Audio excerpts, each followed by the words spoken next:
Bonjour mes amis, ravi de vous retrouver. Aujourd'hui, nous allons voir comment utiliser les formats personnalisés des nombres de Microsoft Excel. Tout d'abord, je vous espère la réussite. Merci de vous abonner à cette chaîne pour recevoir plus de vidéos utiles et agréables. Donc, 555. Et vous voyez ici, c'est le même nombre parce que égal D5, mais il est affiché autrement. Donc, comment afficher ça? Comment arriver à cet affichage? Clic, format du suivi.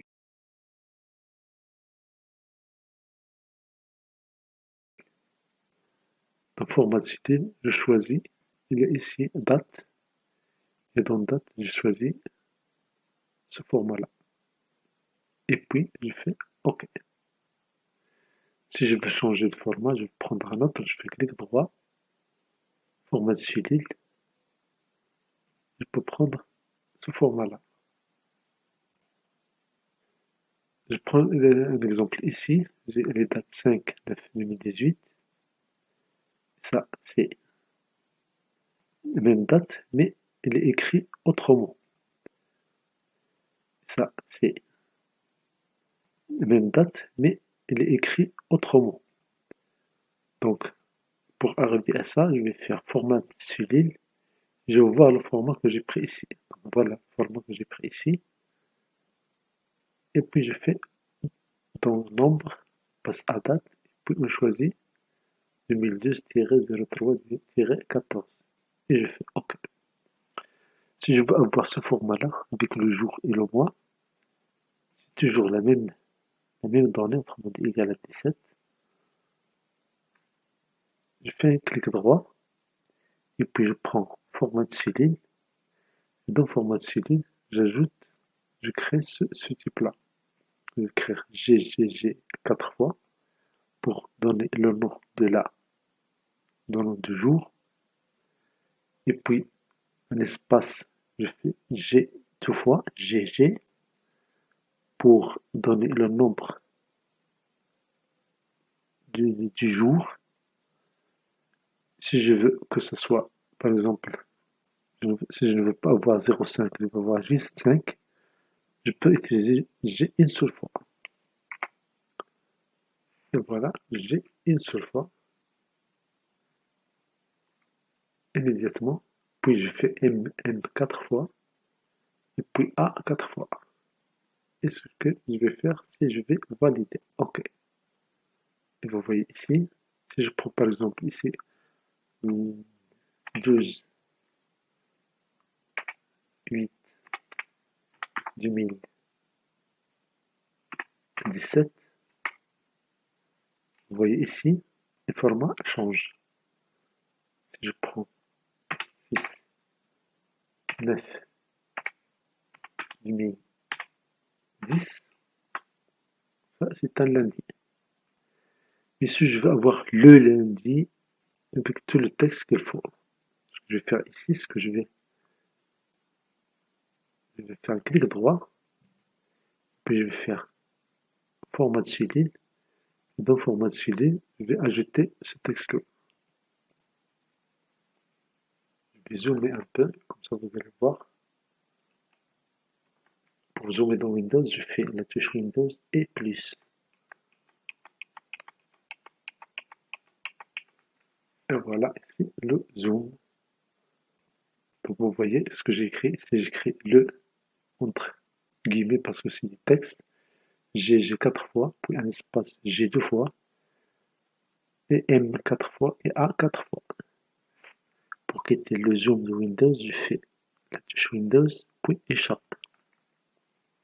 Et je valide bien sûr par OK.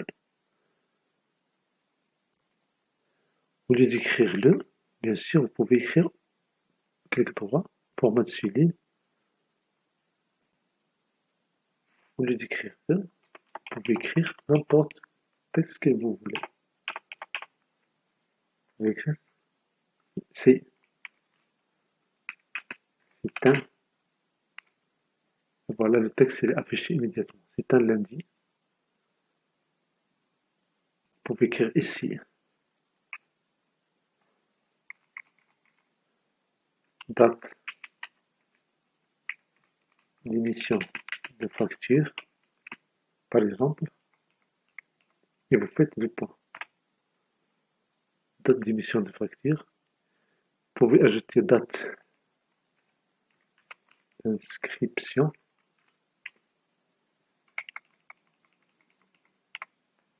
Et vous voyez immédiatement tout le texte que vous allez ajouter entre guillemets, il est affiché ici, sans le refaire. Encore une fois, pour quitter le zoom, je fais la touche Windows et échappe. Et puis, je fais OK. Et vous voyez ici, c'est immédiat. Ce que vous voyez, les changements sont immédiatement affichés ici. Si je fais ici, dans ce texte D7, 5, 6, du 1000, donc voilà comment utiliser les formats personnalisés pour les... Un autre exemple, vous avez un texte ici, vous avez un texte, vous voulez faciliter la saisie. Supposons, vous avez ici les niveaux, niveau 1, 2, 3, etc. Mais vous voulez que chaque fois que vous écrivez juste le numéro du niveau, le texte sera affiché. Si je fais par exemple ici 1, j'efface tout ça. Si je fais ici 1, immédiatement j'ai niveau. Si je mets 2, niveau 2. Si je mets 14, niveau 14. Si je mets 8, niveau 8. Pour arriver à ça, je vais faire CTRL majuscule 1, CTRL majuscule 1. 1 de l'alpha numérique. Ce n'est pas la partie droite, c'est la partie gauche. C'est la touche qui est en bas ou bien qui est proche de l'échappe. Et vous voyez ce que j'ai, le texte que j'ai saisi ici. J'ai fait niveau et puis j'ai fait un dièse. Dièse, vous pouvez prendre n'importe quel nombre. Donc je fais OK. Bien sûr, si vous voulez juste les nombres consécutifs, c'est très simple. Vous allez écrire niveau 1 et puis vous allez cliquer sur cette série et vous allez générer une série. Ça, c'est immédiat. Mais l'avantage, c'est que ici, quand vous allez saisir 6, immédiatement, le niveau, il est inscrit. 7, 10. Ça, c'est pour faciliter le texte. Un autre exemple, vous avez, exemple numéro 3, vous voulez afficher ce texte-là. Deuxième année du baccalauréat, classe 1. Deuxième année du baccalauréat, vient des bacs, classe 2. Classe 8, classe 11. Vous voulez juste écrire un nombre et tout est affiché ici. Donc pour avoir ça, CTRL SHIFT 1 et vous voyez le texte qui est saisi ici. Vous prenez tout le texte, vous allez le mettre en guillemets et puis vous avez ajouté 0. Et le résultat il est immédiatement affiché ici. Je fais OK. Si je mets 2, le résultat. Si je mets 8, si je mets 11, si je mets 5, et ça marche. Ça permet de gagner du temps et de productivité. Merci pour votre temps. Merci de vous abonner à cette chaîne. Merci d'activer la notification. Comme ça, vous allez recevoir d'autres vidéos utiles et agréables.